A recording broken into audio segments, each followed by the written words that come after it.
You people don't belong here. Get your black ass out. Officer Derek Connelly grabs Lauren Mitchell's throat, slamming her against the wall. She gasps. I'm credentialed. He rips her badge off, the lanyard cutting her neck. Fake! He spits in her face, then grabs her hair and drags her toward the doors. Outside, live stream cameras roll. He slams her face first into concrete. The crack echoes through every microphone. Her dress shreds. Her body goes limp. His knee crushes into her back. 12 million people watch it live. The chat detonates. Oh my God, is this real? Someone stop him. Lauren's eyes find the camera, broken, gasping. She mouths, remember this. What would you do if cops slammed you on live TV? Comment now. Minutes ago, she was just checking in peacefully. 45 minutes earlier, the evening air smells like honeysuckle and ambition. Lauren Mitchell parks her 8-year-old Honda Civic in the valet lane of the Majestic Hotel, right where the Teslas and Mercedes usually sit. The valet, a white kid, maybe 20, looks at her car, then at her face, then back at the car. Ma'am, staff parking is around back. He points toward the service entrance.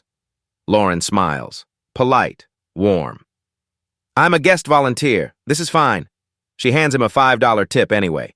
He pockets it without meeting her eyes. She straightens her cocktail dress, elegant but understated, nothing flashy, and checks her volunteer badge. Her fingers brush the small brooch pinned near her collar. To anyone else, it looks decorative. It's not. The camera inside has already started recording. Inside the lobby, white marble gleams under crystal chandeliers. The charity gala for police reform, irony tastes bitter tonight, is in full swing. Lauren heads toward the volunteer check-in desk, her heels clicking softly. She doesn't notice the security guard radioing someone. Across the lobby, Officer Derek Connelly leans against a column, watching the crowd. He's 42, 18 years on the force, and tonight he's on crowd control duty.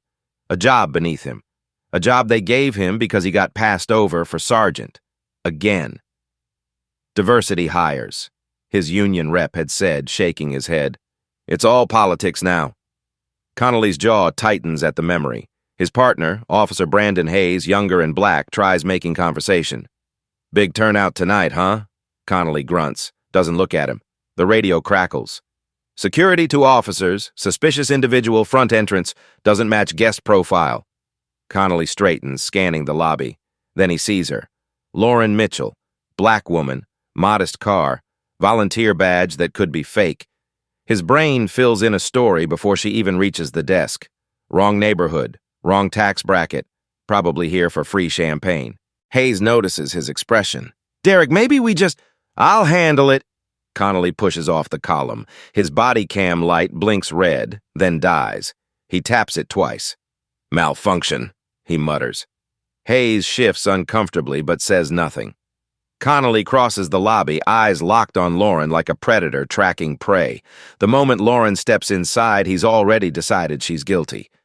Lauren reaches the volunteer desk. The coordinator, a white woman in her 50s named Patricia, lights up. Dr. Mitchell, so glad you could make it. Let me get your materials. Excuse me. Officer Connelly's voice cuts between them like a blade. Ma'am, I need to see some identification. Lauren turns, stays calm. Her smile doesn't waver. Of course, officer. May I ask why? We've had reports. He doesn't elaborate, just extends his hand, palm up, waiting. Reports of what, exactly? His jaw tightens. She's asking questions. People who ask questions make his job harder. ID, now. Lauren reaches into her clutch, pulls out her driver's license and volunteer badge, hands them over. I'm credentialed. Patricia can verify. Connelly barely glances at the documents before pocketing them. I need to run these. Patricia leans forward. Officer, she's on our confirmed volunteer list. I can pull it up right. Ma'am, I'm handling this. He doesn't look at Patricia. His eyes stay fixed on Lauren. Whose car is that Honda out front? Mine. You steal it? The question lands like a slap. Nearby guests freeze mid-conversation. Someone gasps audibly. Patricia's face goes red. Officer Connelly, that is completely inappropriate. Step outside, ma'am. He's talking to Lauren now, his tone harder. Lauren doesn't move. Her voice stays level, almost surgical in its precision. I have every right to be here. Please return my identification. Across the lobby, the gala's live stream host notices the commotion. She touches her earpiece, then gestures to her camera operator. The lens swivels toward them. The live stream chat, which had been scrolling with polite comments about dresses and decorations, suddenly erupts. Wait, what's happening? Is that cop harassing her? She literally has a badge. Connelly's partner, Hayes, steps closer. His voice drops to a whisper. Derek, let it go. She's cleared. Just give her the ID back. But Connelly's jaw is locked. His hand hovers near his belt. In his mind, she's challenging him, disrespecting his authority, making him look weak in front of cameras. Ma'am, final warning, step outside, now. Lauren meets his eyes, doesn't blink. No. That one word seals both their fates. The word hangs in the air between them. No. Connelly's face flushes red. His hand drops to Lauren's arm, fingers digging into her bicep like claws. You're refusing a lawful order. I'm refusing an unlawful demand. Lauren's voice doesn't rise, doesn't shake. State the crime I've committed or return my property. He yanks her arm, twisting it behind her back. Sharp, violent. Lauren gasps, not a scream, just a sharp intake of breath. The volunteer badge falls from the desk, spinning across marble floors. Hayes steps forward, hand raised. Derek, stop! She's not resisting. She's interfering with an investigation. Connelly wrenches Lauren's arm higher. She winces, but doesn't fight back. What? Investigation?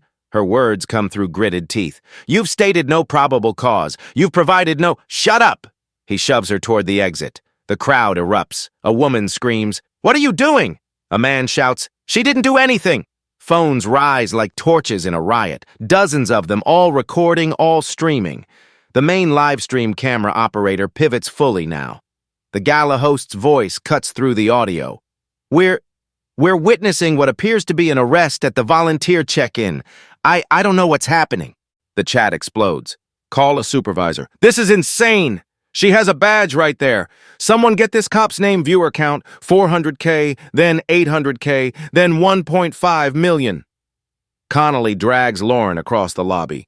She's not fighting. Her hands are at her sides, her body almost limp in compliance, but he handles her like she's dangerous, like she's a threat. At the glass doors, her heel catches on the threshold. She stumbles. He doesn't catch her, just keeps pulling. Outside, the red carpet blazes under television lights. The charity event's main cameras catch them emerging. Production assistants freeze. A news anchor mid-interview stops talking, her mouth hanging open. Officer, we've confirmed her credentials. A hotel security guard runs up, tablet in hand. She's Dr. Lauren Mitchell. She's on the approved— Too late. Connelly's voice is ice. Lauren finds her footing, stands straight. Her voice carries across the carpet, clear and strong. Officer Derek Connelly, badge number 4283. For the record, I am not resisting. I am complying fully. What you're doing is— He sweeps her legs. Lauren crashes forward. Instinctively, she tries to catch herself, but her hands are still pinned behind her back. Her face hits concrete first, cheekbone, then temple. The sound cracks through every smartphone microphone within 20 feet. Her dress tears at the shoulder seam. Her knee splits open on the rough pavement. Her body goes slack. Connelly drops his full weight onto her. His knee drives into her spine between her shoulder blades, crushing her ribs against stone. She can't breathe, can't move. The main live stream camera zooms in. The host's voice shakes. Oh my God! Oh my, someone call! Viewer count. 5 million, 8 million, 12 million. Lauren's face is pressed sideways against the pavement. She can taste copper, feel gravel embedded in her skin. Her vision swims, but she forces her eyes open. She finds the camera, the main one, the one broadcasting to millions. Her lips move, so quiet the mic barely catches it, but lip readers across the internet will transcribe it within minutes. Remember this. Then her eyes change. Not defeated, not broken, cold, calculating, patient, like she's already won and everyone else just doesn't know it yet. Hayes stands frozen behind Connelly, his hand on his radio. His face is stricken, guilt and horror warring across his features. He's texting someone, fast. Connelly snaps handcuffs onto Lauren's wrists, metal biting into skin, ratcheting too tight. The crowd on the red carpet, actors, politicians, donors, screams at him. Someone throws a champagne glass. It shatters 3 feet away. Social media ignites. #Black woman slammed. Live, it trends in 90 seconds. While the world screams, Lauren is already 3 steps ahead. Connelly shoves Lauren into the patrol car. The door slams. Crowd noise muffles through bulletproof glass. Inside, Lauren sits perfectly still, doesn't cry, doesn't struggle. Her mind calculates. 45 seconds of assault, 200 witnesses, 6 live stream angles, body cam malfunction time-stamped. Partner's hesitation proves excessive force. She shifts slightly. The brooch camera presses against her collarbone. One small nod activates it. Red blink, recording, front seat. Connelly starts the engine. Hayes sits silent. She was asking for it, that attitude. Connelly's voice is defensive. Hayes says nothing. Phone in his lap, thumbs texting fast. Right, Brandon? You saw her interfering. I saw you, Hayes whispers. What? Nothing.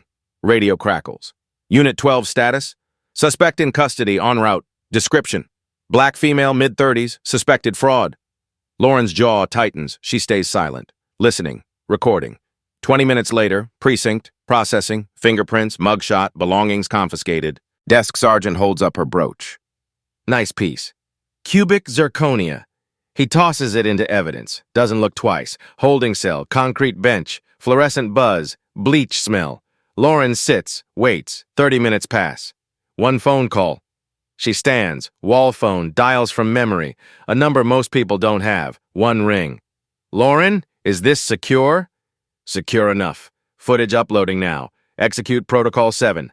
Are you hurt? I'm exactly where I need to be. How's the live stream? 18 million viewers.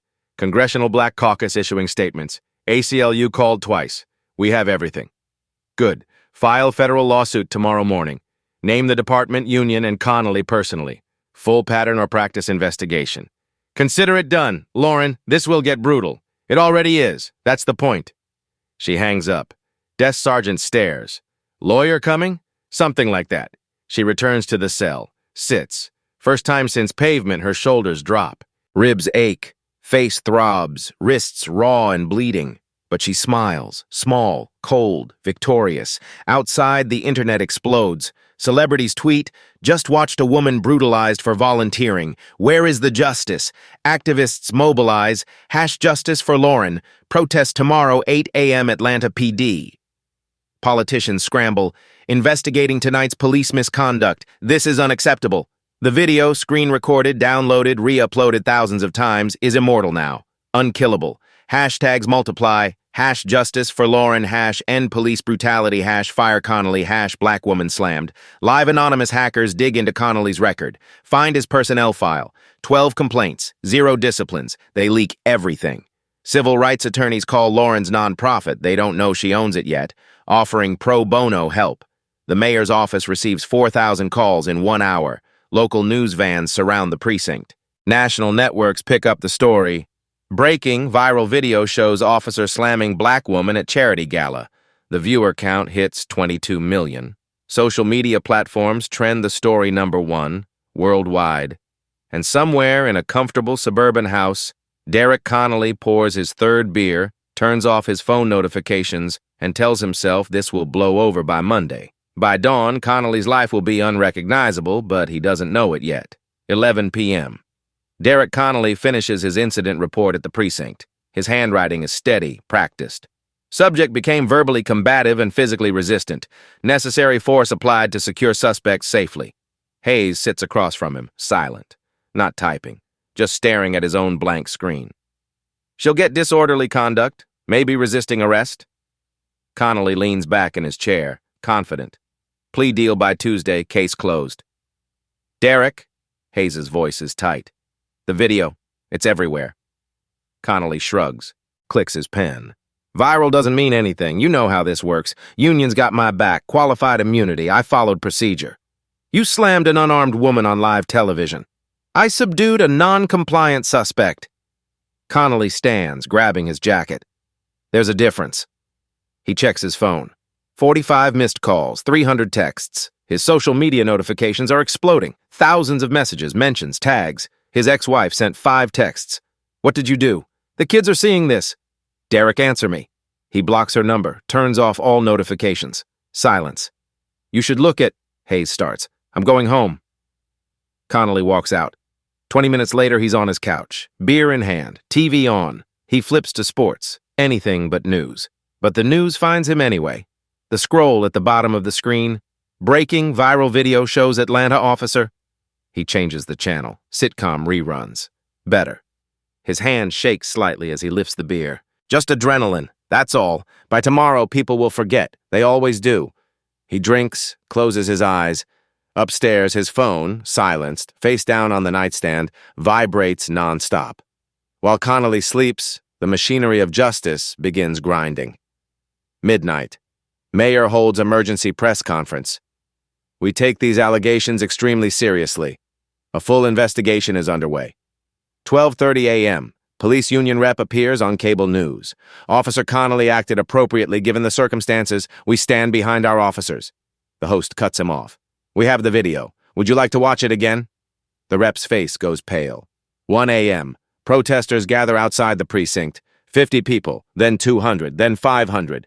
They hold phones up, screens glowing in the darkness, all playing the same clip. The slam, on loop. 2 a.m. Anonymous hackers breach the department's server, leak Connelly's personnel file. 12 complaints over 18 years. Excessive force, racial profiling, verbal abuse, 0 disciplines, 0 consequences. The internet erupts. 12 complaints and nothing? 3 a.m. Civil rights attorneys, 50 of them, email Lauren's nonprofit offering free legal help. They don't know she founded it. Don't know she's been funding their cases for years. 4 a.m. The DA receives a call. Federal. DOJ Civil Rights Division. We're watching. Closely. 6 a.m. Lauren walks out of the precinct. Charges dropped. Insufficient evidence, the report says. Translation, someone powerful intervened. Reporters swarm her, cameras, microphones, questions shouting over each other. She stops, looks directly into the lens of the nearest camera, says 6 words, "I'll see you in court," then walks away. But Connelly's worst nightmare isn't the lawsuit. It's what Lauren does next. 48 hours later, Lauren stands behind a podium. The press conference room is packed. Every major network, local stations, international media, cameras line the back wall like soldiers. She's flanked by attorneys, ACLU on her left, NAACP on her right, and in the back corner, barely visible, the U.S. Attorney General. Just observing, reporters notice. Confusion ripples through the room. Why is the AG here for a local brutality case? Lauren adjusts the microphone. Her face is still bruised, bandage on her temple, but her voice is steady as steel. My name is Dr. Lauren Mitchell, former federal prosecutor, current advisor to the Department of Justice Civil Rights Division. The room goes silent, then erupts. I've spent 2 years documenting systemic abuse in law enforcement as part of a federal investigation. She nods to the screen behind her. Footage rolls, not just her incident, dozens more. Chicago, Detroit, Phoenix, Baltimore. Lauren, in different clothes, different cities, always undercover, always recording. Officers using slurs, supervisors covering up complaints, union reps coaching officers how to lie on reports. Officer Connelly is one officer, but the system that protected him, that buried 12 complaints, that let him turn off his body camera, that taught him he was untouchable, that's our target. She pauses, lets it sink in.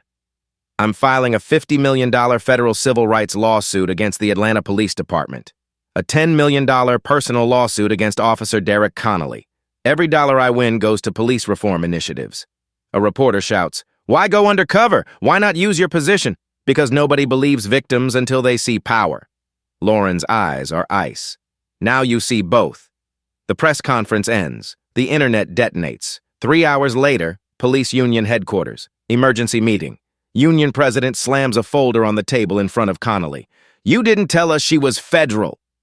How was I supposed to know? You're on your own. We can't protect you from DOJ. Our insurance won't cover this. You're done. Connelly's face drains of color.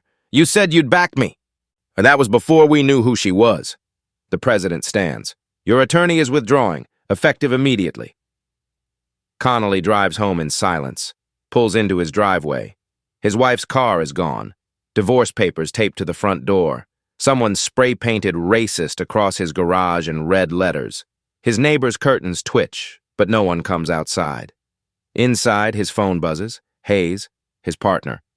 Text message. Internal Affairs wants my statement. I'm telling them everything. I'm sorry. Then Lauren reveals the part that will change policing forever. 1 week after her arrest, Lauren releases a 90-minute documentary. It drops at midnight. Free. Every platform, YouTube, Vimeo, social media. No paywall, no restrictions. Title card, badge and burden, a federal investigation. The opening scene is Lauren's slam, but this time it's not the climax, it's the introduction. Then the screen splits. 40 incidents, 15 cities, 2 years of undercover work. Phoenix. Officer calls a Latino teenager border trash before slamming him against a squad car. Lauren's in the background, volunteer vest on, camera recording. Detroit. 2 officers laugh about planting evidence. Who's the jury gonna believe? Lauren's microphone catches every word. Baltimore. Union rep coaching officers after a brutality complaint. Stick to the script. Say you feared for your safety. They can't prove otherwise. Chicago. Training video. Official department material. Teaching escalation tactics instead of de-escalation. Establish dominance immediately. Connelly's incident plays in full. Then the documentary shows context. His 12 buried complaints. The department's refusal to discipline. The union's protection racket. The body cam malfunctions that happen precisely when force is used. 50 million views in 24 hours. Senators call for hearings. Systemic failure in American policing, scheduled for next month. Police departments nationwide scramble. Internal reviews. Damage control. 40 chiefs announce reform initiatives within 72 hours. But Connelly has one card left, and desperation makes people reckless. He leaks to a right-wing media outlet. Goes on camera. She entrapped me. His voice shakes. Dr. Mitchell orchestrated that entire incident. She's an activist prosecutor with an agenda. She wanted to make me the villain. His supporters flood comment sections. She set him up. This is a witch hunt. He's the real victim here. For 48 hours, public opinion splinters. 20% buy his story. Lauren doesn't respond, doesn't issue statements, doesn't argue. Instead, she releases something else. The full footage, unedited, 2 hours before the incident. It shows Lauren parking, tipping the valet, checking in at the volunteer desk, smiling, laughing with Patricia, organizing pamphlets, helping guests find their seats. Zero provocation, zero confrontation. Just work.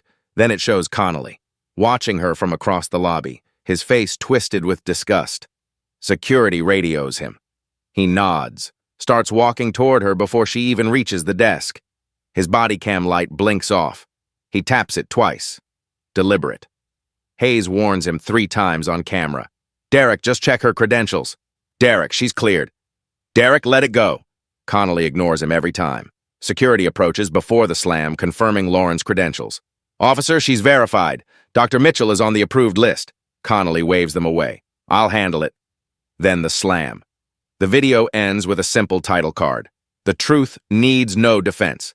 Connelly's narrative collapses in 48 hours. Even Fox News abandons him. Conservative host on air. I wanted to defend this officer. I can't. He had her ID. Security verified her. He knew. He just didn't care. Now the courts will have their turn, and Lauren's final weapon is brutal. Federal courthouse, downtown Atlanta. The gallery is packed, every seat filled, people standing in the back. Outside, news vans circle the block like vultures. Lauren's legal team sits at the plaintiff's table, constitutional lawyers, the best, all working pro bono. They don't know why yet. Connelly's public defender looks defeated before the judge even enters. His briefcase is thin, no evidence, no defense. The bailiff calls, "All rise." Judge Harold Preston enters, silver-haired, stern-faced. He glances at Lauren. Their eyes meet. Something flickers across his face. Recognition. Your Honor, Lauren's attorney stands. We request you recuse yourself. Dr. Mitchell was your student at Georgetown Law. Murmurs ripple through the gallery. Preston nods slowly. Granted, I'll assign Judge Catherine Moore to this case. He looks at Lauren one more time. Pride, respect. Then he's gone. 20 minutes later, Judge Moore enters.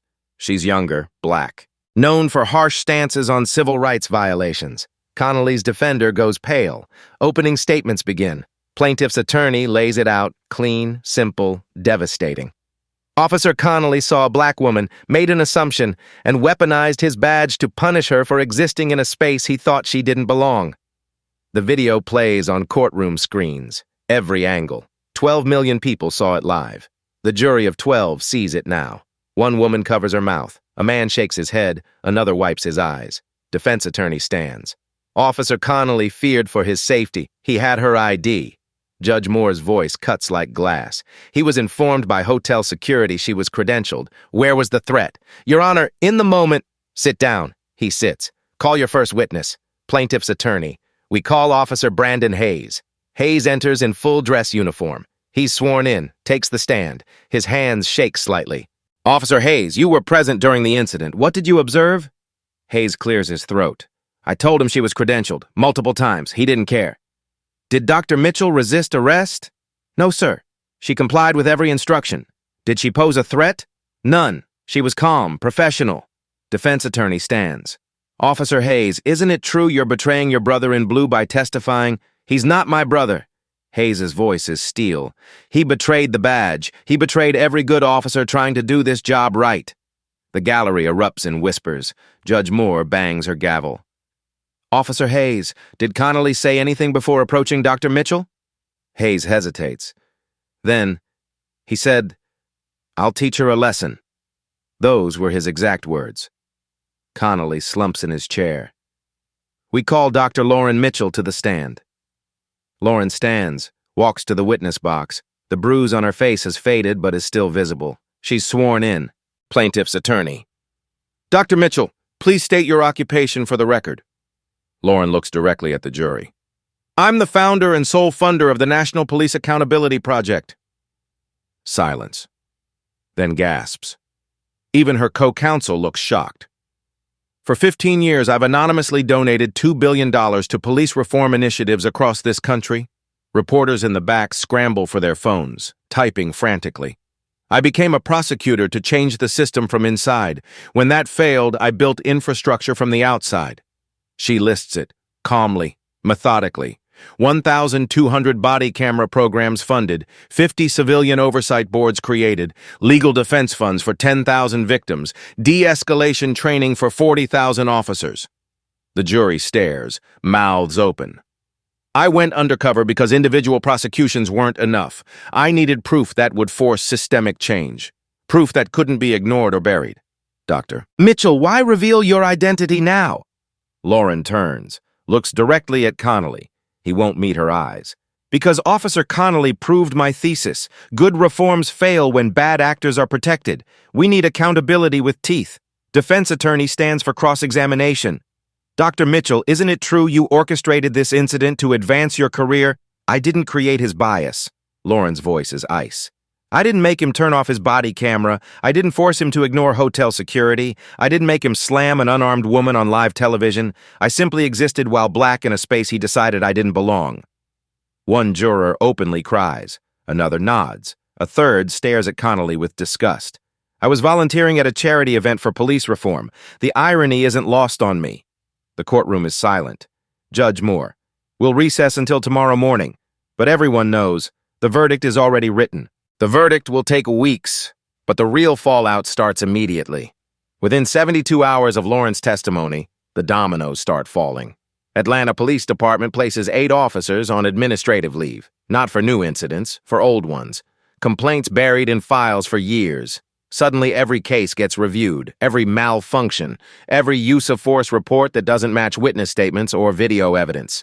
The mayor, facing re-election in 6 months, announces a new independent oversight board, civilian-led, real subpoena power, not the toothless advisory committees that existed before. This one has teeth. Inside police union headquarters, phones ring non-stop, officers canceling memberships en masse. I didn't sign up to protect racists. You made us all look bad. I joined to serve my community, not shield abusers. I'm done. 30% of union membership gone in 1 week. Dues revenue collapses. The union president holds an emergency meeting. Half the board resigns. The Department of Justice opens a formal pattern or practice investigation into the Atlanta Police Department. Federal investigators arrive Monday morning with moving trucks, boxes, subpoenas, search warrants. They're not asking permission anymore. They're taking everything: personnel files, training materials, internal communications, disciplinary records going back 20 years. The ripple spreads nationwide like a shockwave. Within 2 weeks, 40 cities demand immediate audits of body camera malfunctions. What they find is staggering. Chicago discovers 283 incidents where cameras mysteriously stopped recording seconds before force was used. 283. In just 18 months. Detroit finds 412 similar incidents. Phoenix finds 600, Los Angeles nearly 1,000. The pattern is undeniable. Officers turning off cameras right before violence. Technical glitches that only happen at convenient moments. Insurance companies send letters to police departments across America. The language is cold, corporate, final. Implement accountability measures within 90 days or your liability coverage will be terminated. If compliance is not met, premiums will triple. Money talks. Suddenly, police chiefs who ignored reform advocates for decades scramble to implement changes overnight. Not because it's right, because it's financially necessary. Congress schedules emergency hearings, systemic abuse and accountability in American law enforcement. Senators from both parties, rare bipartisan agreement, demand answers. The hearing is scheduled for 6 weeks out. Every major news network plans live coverage. Corporate sponsors of police unions, banks, national retailers, manufacturers, tech companies start quietly pulling funding. Their press releases are carefully worded, vetted by legal teams. After careful consideration, we have decided to redirect our community investment to organizations more aligned with our values. We cannot, in good conscience, associate with institutions that shield misconduct. The police unions, powerful and untouchable for decades, suddenly find themselves politically and financially isolated. 4 weeks after Lauren's testimony, the jury in the civil trial returns with their verdict. The courtroom is packed, silent, every seat filled, people standing 3 deep in the back. Security had to turn away 50 more outside. The jury files in, 12 faces, solemn, determined. Connelly sits rigid at the defense table. His public defender stares down at blank legal pads. Nothing left to say. Judge Moore. Has the jury reached a verdict? The foreman, a black man in his 60s, stands. We have, Your Honor. In the matter of Mitchell versus Connelly, on the count of assault and battery under color of law, how do you find? We find for the plaintiff. On the count of false arrest? For the plaintiff. On the count of civil rights violations under 42 U.S.C. Section 1983? For the plaintiff, Your Honor. Lauren sits perfectly still. Doesn't smile, doesn't react, just listens. Has the jury determined damages? Yes, Your Honor. We award Dr. Mitchell $8.5 million in compensatory damages. The gallery erupts. Gasps, applause. Someone shouts, "Yes!" Judge Moore's gavel cracks like thunder. Order! I will have order or I will clear this courtroom. Silence returns.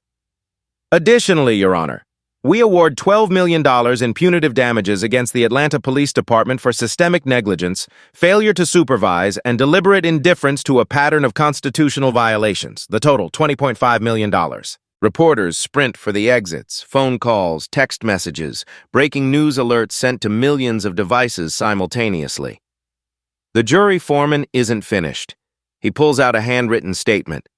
Your Honor, may I? Judge Moore nods. He reads, This verdict is not about one officer or one incident. The evidence presented showed a pattern of abuse, a culture of silence, and institutional failure at every level. We hope this sends a clear message. Badges do not grant immunity from the law. Power without accountability is tyranny, and tyranny has no place in America. 3 jurors are crying. Others nod. The gallery erupts again. This time, Judge Moore allows it. The applause lasts 30 seconds. Connelly's head drops into his hands. His shoulders shake. His attorney stands weakly. Your Honor, we intend to appeal. On what grounds, Counselor? Judge Moore's voice is ice. The evidence was overwhelming. The jury was unanimous. This verdict is sound. The attorney sits back down. He knows. There is no appeal, no technicality, no escape. Outside the courthouse, 200 people wait. Cameras, microphones, reporters from every major network, international press, activists holding signs, justice for Lauren, accountability now, Black Lives Matter. Lauren emerges, the crowd roars, microphones shove forward like weapons. Dr. Mitchell, $8.5 million, what will you do with it? Lauren stops, looks directly into the cameras. Her voice is steady, clear. Every single dollar will be invested in reform. Body cameras in 200 precincts, civilian oversight boards in 50 cities, legal aid funds for 10,000 victims who can't afford attorneys. Officer Connelly's attorney says this is a miscarriage of justice. Let him say what he wants. The jury was unanimous. 12 citizens heard the evidence and made their decision. That's how justice works. Do you have a message for police officers watching this? Lauren pauses, chooses her words carefully. Good cops have nothing to fear from accountability. Nothing. The officers who serve honorably, who treat people with dignity, who see their badge as a responsibility, they should welcome these changes. Accountability protects them too. It separates the guardians from the abusers. She pauses. Bad cops should be terrified. She walks away. The crowd parts like water. Behind her, Connelly exits through a side door. Photographers chase him down the steps. He shields his face with a folder. Someone in the crowd throws a bottle. It shatters against the courthouse steps, missing him by inches. He runs to his car. His attorney releases a statement an hour later. We believe this verdict represents a miscarriage of justice and will be appealing immediately. They won't. Legal experts analyze it on cable news that night. No grounds for appeal. The evidence was ironclad. The judge's instructions were proper. The verdict is final. But the civil verdict is just the beginning of Connelly's nightmare. 1 week later, the district attorney, under intense federal pressure and public scrutiny, files state criminal charges. Count 1, assault under color of authority, 3 to 5 years. Count 2, filing a false police report.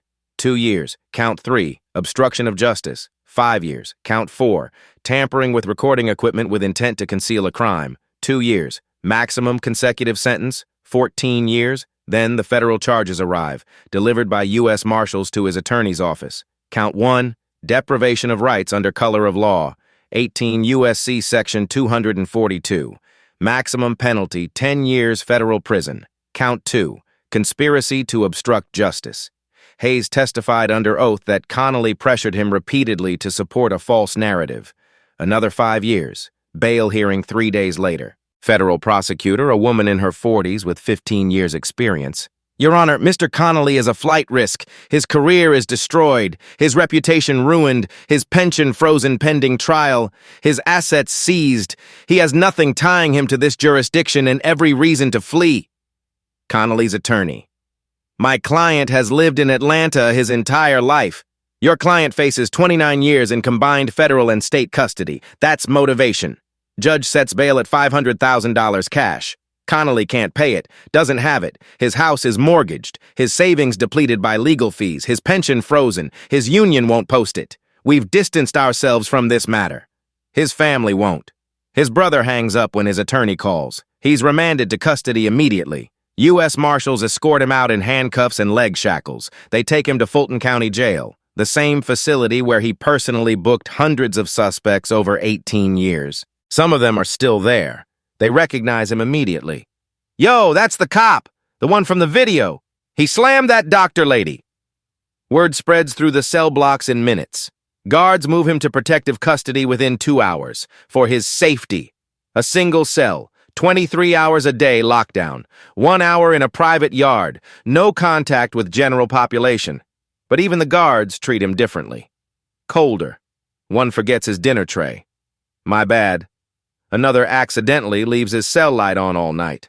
Small cruelties. Daily reminders that he's not one of them anymore. His cellmate, before they moved him to solitary, was a young black man arrested for drug possession. He looked at Connelly for a long time. Then asked one quiet question. How's it feel, officer? Connelly said nothing. Now he faces his final reckoning, and it's more brutal than jail. 6 months later, the state criminal trial begins. Prosecution's case is airtight, the video, all angles, all. Hayes' testimony. Expert analysis of body camera tampering. Connelly manually disabled his camera, requiring 3 deliberate actions. A psychologist presents arrest data spanning 18 years. Black civilians arrested at 4 times the rate of white civilians for identical infractions. Clear pattern of racial animus. Defense tries split-second decision defense. Judge shuts it down. Mr. Connelly had Dr. Mitchell's identification. Security verified her credentials before any physical contact. He had minutes, not split seconds. This was choice, Hayes testifies. Civilian clothes now, resigned 2 months ago. What did Derek Connelly say before approaching Dr. Mitchell? He said, I'll make an example of her, then people like her need to know their place. Did you report this? Hayes' voice breaks. No, I was scared of losing my career. I chose silence. He looks at Lauren. I should have stopped him. Defense cross-examines. You're betraying your brother in blue. He's not my brother! Hayes' voice is steel. Brothers protect each other from doing wrong. I failed both him and Dr. Mitchell. Connelly doesn't testify. Attorney advises against it. Federal charges pending. Closing arguments. Prosecutor. Derek Connelly weaponized his badge to punish a black woman for existing in a space he didn't think she belonged. That's not policing. That's terrorism under color of law. Defense. He made a mistake. He turned off his camera, ignored security, ignored his partner. 3 deliberate choices before 1 violent act. That's premeditation. Jury deliberates 4 hours. Verdict, guilty on all counts. Sentencing 3 weeks later. Mr. Connelly, you betrayed the public trust. This court sentences you to 8 years for assault, 2 years for false reporting, 3 years for obstruction, consecutive. Total, 13 years. Parole eligible after 65%. Additional penalties: pension stripped completely, 18 years gone, decertified nationwide, banned from law enforcement forever. Connelly's face goes blank, empty. But prison is just the beginning. Divorce finalizes during sentencing. Ex-wife gets everything. The kids don't want to see you. Maybe never. His son's letter. You raised me to believe cops were heroes. You lied. Don't contact us. His daughter legally changes her surname. Posts on Facebook. I will not carry the name of a man who terrorizes people. Evicted from his rental. Belongings auctioned for back rent. Unemployable forever. His face too famous. His name poison. In prison, guards place him in permanent solitary confinement. Protection. But protection is subjective. Food arrives cold. Mail gets lost. Medical requests ignored for days. 23 hours daily and 8 by 10 feet. No windows, fluorescent buzz constant, only his breathing for company. A guard reports, he cries every night, quietly. Internet immortality is his cruelest punishment. The slam becomes required viewing in police academies nationwide, shown as what not to do. Law schools teach Mitchell v. Connelly in civil rights courses, cited in 50 academic papers. His name becomes synonymous with abuse of power, the perpetrator's Rodney King. Wikipedia. Derek Connelly, born 1983, is a former police officer convicted of assault under color of law. YouTube videos analyzing the incident, 200 million combined views, his angry face frozen in thumbnails forever. 2 years into his sentence, a documentary crew interviews him. He agrees, desperate for commissary money, human contact, a chance to explain. Filmmaker asks, "Do you understand what you did wrong?" Long silence. Connelly stares at his cuffed hands. Finally, I saw a black woman and assumed she was a problem. I didn't see a doctor, a prosecutor, a volunteer. I just saw... Voice cracks. I was the problem. I am the problem. He breaks down completely, sobbing, shoulders shaking. The footage airs nationally in a restorative justice documentary. Used in bias training programs nationwide, even his suffering serves Lauren's mission. While Connelly rots in solitary, Lauren's revolution spreads across America. 2 years after the incident, America's policing landscape is unrecognizable. 35 states adopt mandatory body camera laws with real civilian oversight. Not advisory boards that rubber stamp, actual subpoena power, independent investigators, public hearings. The National Police Misconduct Registry goes live, searchable database tracking 48,000 officers nationwide.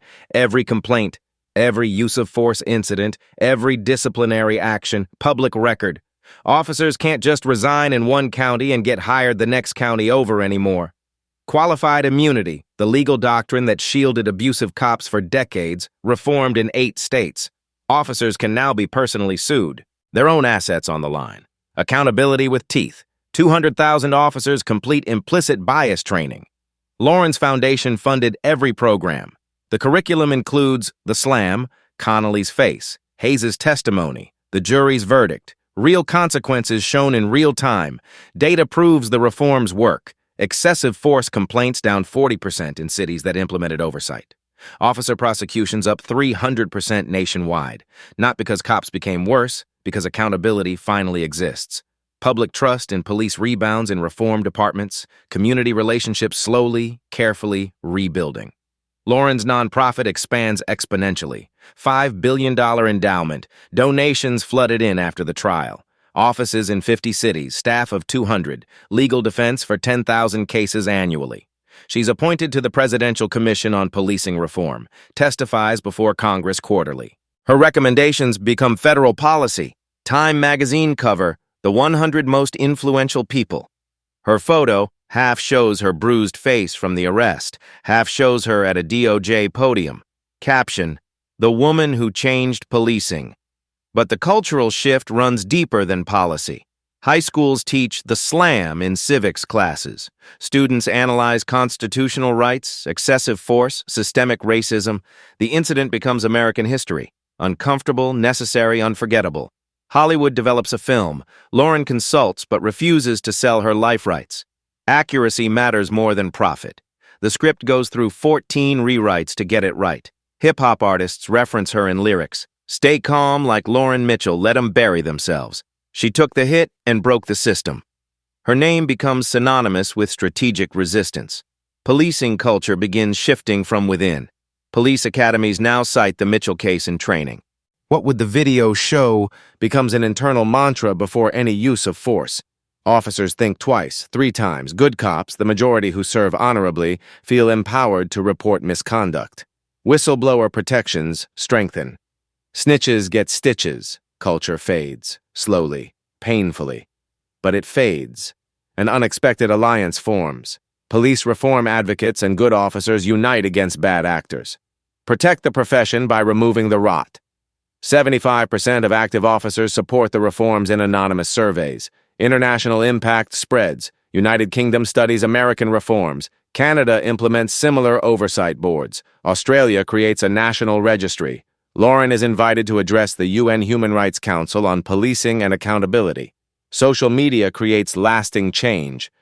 #Mitchell effect becomes shorthand for strategic use of exposure to force systemic change.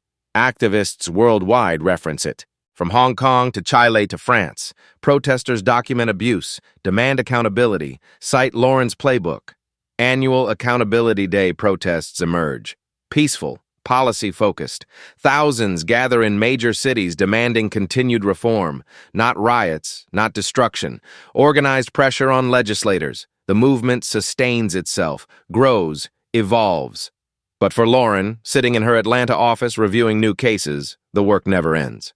Reform is fragile, and she knows the fight is just beginning. 5 years later, early evening, Lauren sits in her Atlanta brownstone, modest but beautiful, exposed brick, hardwood floors, art covering walls, paintings by incarcerated artists she funds, their stories told in color. She's at her kitchen table, laptop open, reviewing case files. The work never stops. Her phone buzzes, video message. A young black woman appears, early 20s, law school sweatshirt, braids pulled back. "Dr. Mitchell, I'm Aisha. I just got accepted to Georgetown Law. Civil rights focus because of you." Voice shaking. "I watched what happened. I watched you turn violence into justice, into change. I thought, if she can do that, I can do this. I'm going to be the next Lauren Mitchell." She smiles, signs off. Lauren replays it, watches again. Smiles, real, warm, unguarded. She whispers, "You already are." Phone rings. Chicago area code. Another case. Officer misconduct during traffic stop. She answers. "Tell me everything." Across town, police academy training facility. Officer Brandon Hayes stands before 40 recruits. Training officer now, teaching the next generation. He clicks the remote. The slam plays on screen. Still hard to watch after 5 years. His younger face appears uncertain, frozen. "This is my failure. I saw my partner about to do something terrible. I hesitated. I chose brotherhood over what was right." Recruit sits silent. "That hesitation cost Dr. Mitchell her dignity, cost my partner his freedom, cost me my ability to look in the mirror. But here's what I learned. Your badge is a responsibility, not a weapon. Your loyalty is to the Constitution first, your partner second." Recruit raises hand. "Did you get in trouble for testifying?" Hayes pulls out a medal, holds it up. Engraved, "For moral courage, Dr. Lauren Mitchell." "I got this, from Dr. Mitchell herself." He puts it back carefully. "Connelly made a choice. I made a different one. That's the difference between wearing a badge and earning one." Another recruit. "Do you regret testifying?" "I regret not stopping him sooner, but testifying? No, that's the only thing I did right." After class, 3 recruits approach privately. One says, "My uncle's a cop. He's been saying troubling things. Can we talk? Hayes nods. Always. Montage of change across America. Officers de-escalating crises. No force, just patience. Civilian oversight boards holding hearings. Officers suspended, system working. Lauren speaking at Howard University. Auditorium packed. Peaceful protests in Philadelphia. Signs. Accountability now. Good cop support reform. Families receiving settlements. Attorneys funded by Lauren's foundation. Body cameras recording without interruption. Transparency standard. Lauren's voiceover begins. People ask if I regret that night, being slammed on camera for millions to see. Cut 2. Lauren at DOJ headquarters. Colleagues greeting her with respect. I tell them regret is for accidents. That was a choice. Cut 2. Her reading letters from victims she helped. I could have stayed comfortable, changed things quietly from boardrooms. Cut 2. Activists holding signs with her name. But comfort is complicity when injustice is the norm. Cut 2. Hayes shaking hands with diverse recruits. They tried to break me on that pavement. Cut 2. The slam footage, brief, powerful. Instead, they broke a system. Cut 2. Body cameras, oversight boards, officers helping communities. Power isn't in the badge, it's in the truth. Cut 2. Jury delivering verdict, family crying with relief. And truth, once witnessed, can't be unseen. Final image. Lauren walking into DOJ headquarters. Sun rising. New day. Text on screen. Power isn't loud until silence becomes complicity. Fade to black. You just watched one woman's fight. But this isn't fiction. This happens every day. Statistics flash across the screen. 1,000 plus people killed by police annually in the United States. 93% of officers involved face no criminal charges. Black Americans are 3x more likely to experience police force. Dr. Lauren Mitchell is a composite character, but every incident you witnessed is based on real events, real victims, real abuses of power, real cover-ups, and the reforms she fought for, they're happening right now because of people like you who refuse to look away.